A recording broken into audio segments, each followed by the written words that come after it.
But let's get a move on then to another corporate voice. And we've got the management of 5paisa.com, Prakarsh Gagdani, who is joining in on the show. Thank you so much for taking time out. Lots to chat about, but let's begin with that fundraise, 900 crores. What is the timeline that you're looking at? And how do you intend to utilize the proceeds? What kind of growth are you seeing for your business? Hi, good morning. We've just we've started the process of completing the formalities for raising funds. We are looking at on the tops at around 900 crore through either a preferential allotment or a QIP, and an additional 250 crore through NCDs. So this is something that we intend. The process is initiated. We'll see when the right opportunity comes, and this process and the approvals that we are taking from the shareholders is for next 12 months. So whenever we see a right opportunity to raise funds, we will do. Though at this point in time, we really feel that stock broking and especially discount broking is at an influx point where there is a huge growth opportunity to be tapped, and we feel that we are in a absolutely perfect position to capitalize on this opportunity, and that's the reason we are raising funds. Predominantly, the raise funds will be used for customer acquisition, investment in technology, and also the new lines of businesses that will look forward in the near future.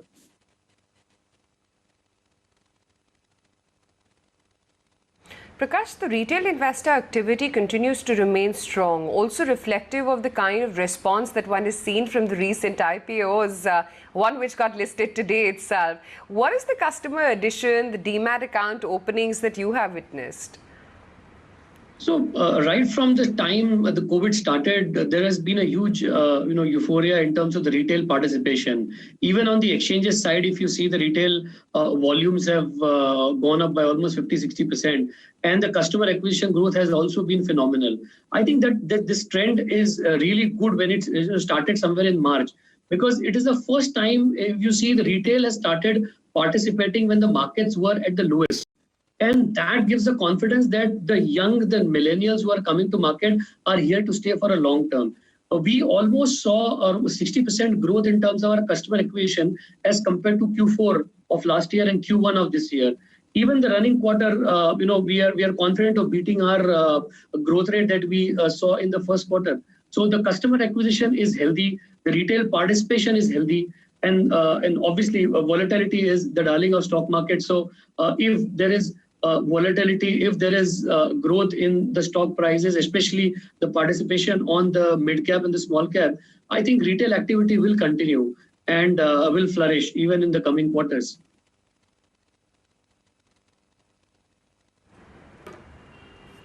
Okay. You've also been garnering a lot of traction from tier 2 and smaller towns, as I understand. How is it that you're expanding your presence in these areas? Because like you said, the COVID opportunity has really, brought about this new clan of investors, call them Robin Hood, hobby traders, work from home traders, what have you. But is it the same trend across smaller cities as well? And do you sense that traction there will remain? See, we have right from the start, we have been a mobile app focused company. We are a completely app based company. If you see the exchange turnover in August, the mobile penetration was around almost 23%, which was one of the highest. We have always been like 70-75%, and now we are almost touching 80% plus. So if you see the tier 2, tier 3 guys, they are the ones who are young, have smartphone, have internet connectivity, and are now starting to earn and are smart enough to invest into a higher return kind of an asset class as compared to the traditional asset classes. Now, these are the people who are traditionally going to internet and searching for ways to invest in the best broker to invest. And that's where we fit in most.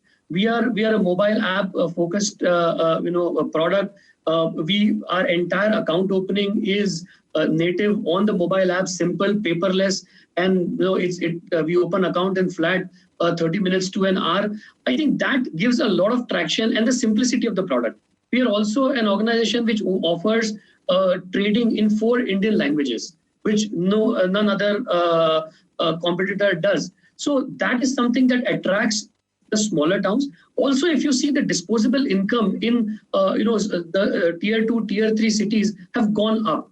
Especially states like UP, Bihar, or for that matter, even Jammu Kashmir. So these are the states where the per capita income is growing, the internet connectivity is getting far better, the cheaper phones are coming. That's the reason people are coming to the internet, and now they are ready to invest. And that's a class which is large in population and also growing phenomenally and coming to the capital market. We saw almost 80% of our customers that we have acquired are absolutely new. They're the first timers. So that gives us a confidence that people in tier 2, tier 3, even smaller towns and villages are approaching capital markets, and they're approaching capital market through a very simple app-based trading platform. And that's why we see a huge traction there. Okay. Recent data has been indicating a slight dip in flows to mutual funds. Are you seeing a shift towards investing in direct equities versus MFs? So last 2-3 months, you're right. There have been, the inflows on the mutual fund side reduced, and there was a net outflow for the previous month. But what I feel, there are two sides of it. One is on the SIP side. There is obviously the growth has stagnated, but there is not a huge drop in the SIP inflows. On a systematic side, retail investors looks to be continuing their investment on the mutual fund. On the lump sum side, yes, definitely there is a redemption. There can be two ways. One is obviously in the times of COVID, people need money, so they have redeemed. Secondly, there has been a huge upside on the mid caps, small caps, and on the direct equity side. So a lot of investment must have flown there, and that's why I feel that even the recent changes on the multi-cap funds will benefit investing into mid caps and small caps. So I think the shift from mutual funds to direct equity can be either my personal demand as a consumer that in times of COVID, I would like to redeem and keep it with me, or invest into equities where the returns are far better because mid caps and small caps are performing phenomenally well.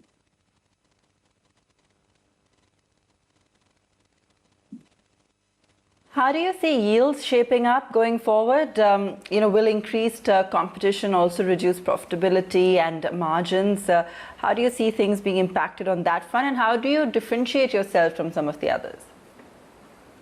See, competition is always good. I mean, it helps to expand market. And when we entered predominantly, if you see for last 20-25 years, stockbroking activity was restricted to rich states like Maharashtra, Gujarat, and people like so communities like Marwadi, Gujarati were only investing.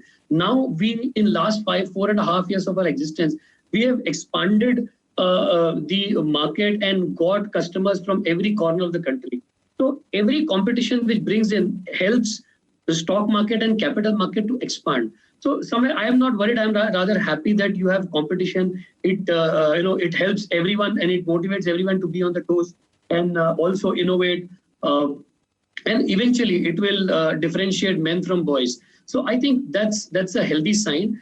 I don't see yields compromising. I see a stronger yield, a larger participation. And what happens is significantly, if you see that when younger people come into capital market and invest, they stay for long. And as you mature with your age, your earning increases and thereby your investment size, your the trades that you put in and the participation that you do in capital market increases. So I think that's a healthy sign over the next 5 to 10 years.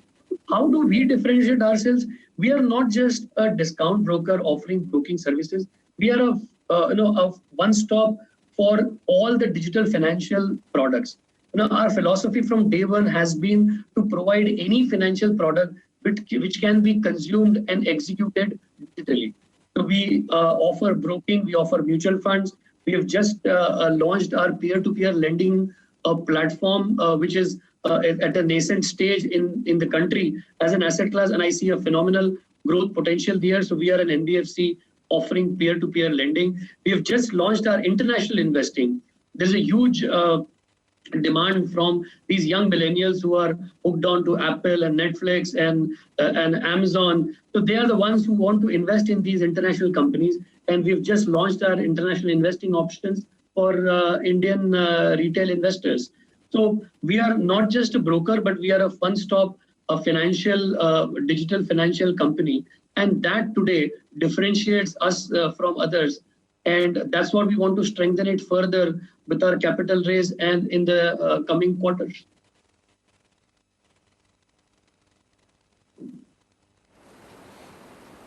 All right, we'll leave it there. Thanks so much for joining us this morning. We need to take a very quick break on that note. We'll be back in just a moment.